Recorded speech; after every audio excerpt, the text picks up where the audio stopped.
Hello everybody, welcome. My name is Chef Rob. We're going to make some farmers market peach streusel muffins today. They have a lot of flavor going through them. Try to use the local peaches if you can. A lot of flavor. In Long Island, August is our peach month here. Okay, so we're going to make our crumb topping first. Okay, so the crumb topping, what I did was I'm taking 2 tablespoons of melted butter. And then we're going to take 3 tablespoons of packed brown sugar and just kind of go against the side of the bowl, just like that. Okay, I'm using the light brown sugar. And then a half of a tablespoon of the white sugar. We're going to use a half of a teaspoon of the ground cinnamon. And we're also going to put in 1/3 of a cup of the all-purpose flour. Nice and level, just like this. I'm going to put it right in here. Now you could take a fork, you could take a spatula, or you could even take your hands, just kind of mix this up. You just want to make this into a nice crumb topping.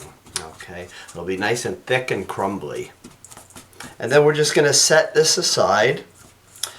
You're going to set your oven onto 425, and you're going to get about 6 to 7 really nice sized muffins out of this here. So I am just going to put on my gloves, and I'm going to show you a way that you could do it with your hands. So if you have some of the wet butter and then the dry flour and sugar, if you just kind of go like this, almost like your fingers are like a little electric mixer here, you're going to get a really nice crumb topping. It should not be wet. It should be just those nice bakery style crumbs. And in a second this will be done, and we're just going to leave this right on the side. Okay.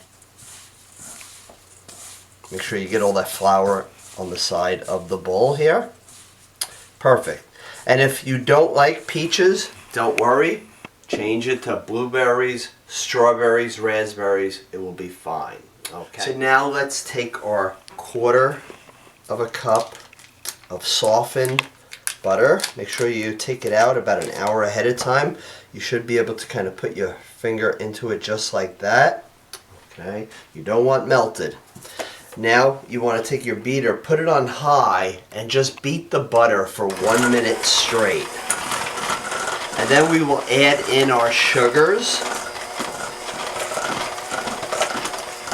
Okay, now that this is beaten for about 1 minute, we're just going to take a 1/4 cup packed brown sugar, add that right into the butter, and then we want 2 tablespoons of the white sugar. We're going to beat this for 2 minutes. We're going to scrape down the sides. And then we're going to have our egg, yogurt, and vanilla ready to go in. Always try to use the exact ingredients. Yogurt in this is really crucial to make it come out really delicious. Okay, you can use the regular yogurt or the Greek yogurt. Either one would be fine. Okay, let's add in our egg now. A lot of beating to this recipe. So we're going to take 1 egg. Drop that right in the center there.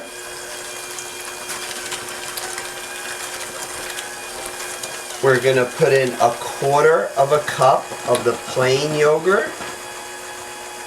Just get this fully incorporated in here.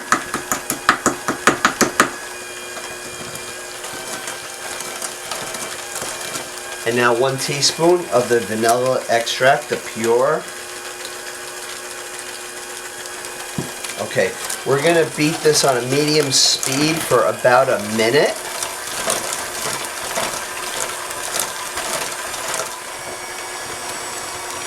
Okay, so after the 1 minute, you turn this up to a high speed just until the mixture is all combined. Okay, and you don't really see any lumps in there. And now we are going to start working on our dry ingredients.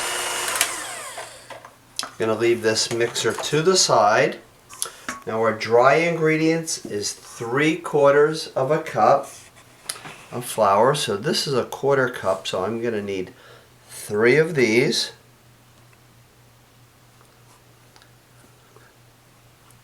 And then we're just going to add 2 tablespoons of the flour as well.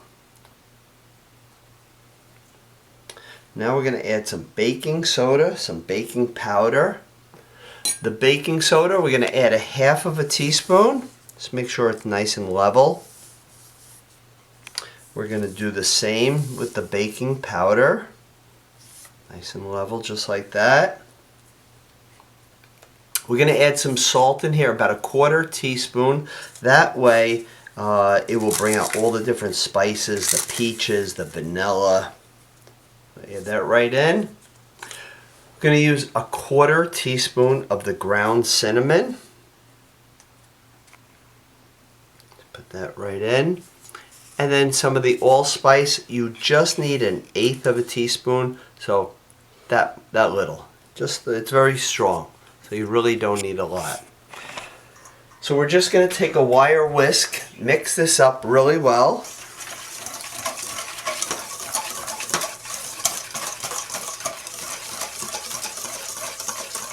So we're going to take our dry ingredients, we're going to add them into our wet, and we're just going to get it to where they are combined. It'll be a nice thick batter, and we're going to have to add in 1.5 tablespoons of whole milk. It's very important that you use the whole milk. Okay, don't switch it with half and half or reduced fat, because your consistency will come out different. Okay, it will be a different muffin than it should be. So that batter looks beautiful, just like that. I'm going to add in the 1.5 tablespoons of whole milk. Just going to get it to where it is combined.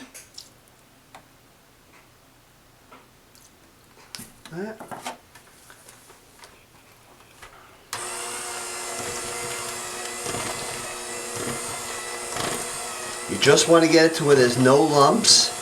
Scrape along the side of the bowl. Just bring the batter down.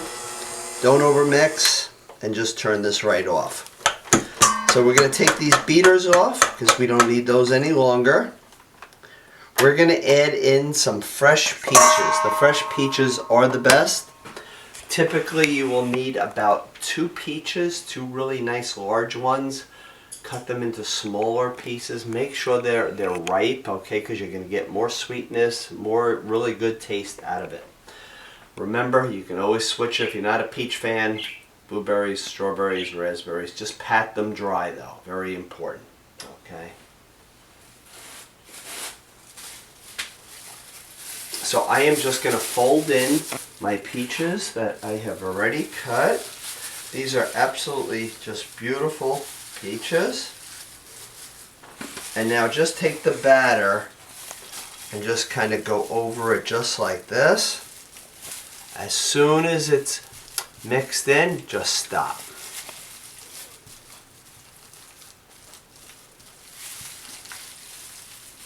These will be perfect for like a brunch, great in the morning for a breakfast, or late at night when you need that snack. Okay, this is good. Okay, so we are going to put some muffin liners in here. You could just use some spray. Okay, I'm going to put 6 to start, but I may need an additional 1 or maybe even 2. Okay, so you're going to take enough batter and fill it all the way up. It's not going to go over, they're only going to get higher. Okay, so I can definitely tell that, yeah, we will get 8 really good muffins out of this. And don't forget, we have to put our crumb topping on it. And then while these are baking, we're going to make a glaze that's going to go right on top of this.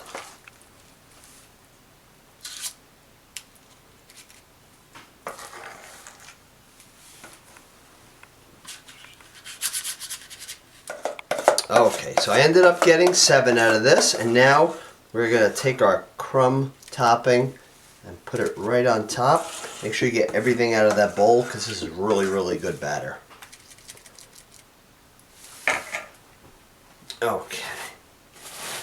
Now we have our crumbs earlier, so it's always better to make the crumbs earlier. So this way, when you have the batter done, you want to get that in the oven so the baking powder and baking soda start reacting. So put this crumb mixture right on top, just like that. And you can actually just kind of squeeze the batter a little bit, and then you get those bigger bakery crumbs. And just kind of evenly distribute it, so make sure you hit each one with a few, and then you can go around and just finish them all up.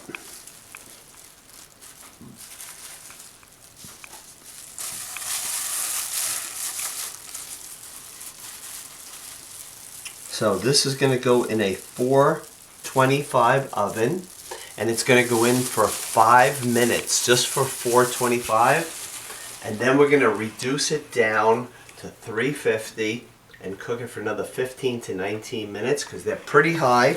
And by doing that, what you do is you kind of form the crust right away, and then you're not having that real high temperature that's going to dry it out. That's why we reduce it down to 350.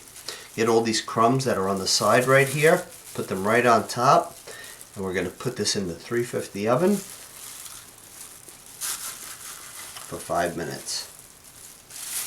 Okay, so it's on 425. It's been on for 5 minutes. Okay, now we are just going to set it at 350, and we're going to let it cook for another 15 to 19 minutes. Take a toothpick to check it to make sure that they cooked all the way through. Put a piece of aluminum foil on the rack above. So while the muffins are in the oven, let's make our glaze. All you need is a half a cup of the powdered sugar. Okay, it doesn't have to be packed, but kind of level. You're going to take 2 tablespoons of heavy cream. This, if you don't have the heavy cream, or you have half and half, or just the whole milk, that would be fine too. I always suggest put in 1 tablespoon first, and you can always add a little bit more. You're going to add a half teaspoon of the vanilla extract. And now we're just going to take a whisk. And if it's too much flour still left, we're going to add in our other tablespoon. You just don't want to add too much because then it's too thin, and you want it to be a nice glaze that's going to go over the muffin. Okay. So this is the way you would like it. Okay, perfect. So this is ready for when the muffins come out of the oven and they have cooled. Okay, so the muffins ended up taking about 17 minutes in the 350 oven. They are a very large muffin, so expect to get at least the 7 out of it. Look at the size of this, and those beautiful crumbs on there. So make sure these are nice and cool before you do put your glaze on. They will freeze really good, but they probably will not make it to the freezer. Just make sure you squeeze all of the air out. I'm just going to take a little bit of the glaze, so it depends how sweet you really like it. So just kind of drizzle just a little bit. Just kind of put little blotches of it on here. Okay. Just kind of hit it around. If it's a little thick, it's not just going to go on so easy, so you could hit it with just another splash of the cream if you like, but this is really going to hold on really well. Okay, so just kind of move it around just a little bit so it kind of covers it all, so it's not too sweet in just one area. Pick these up, show you what they look like. I hope you will enjoy these with your family and friends. Thank you for always watching the classes, and I hope you make these soon. Bye-bye.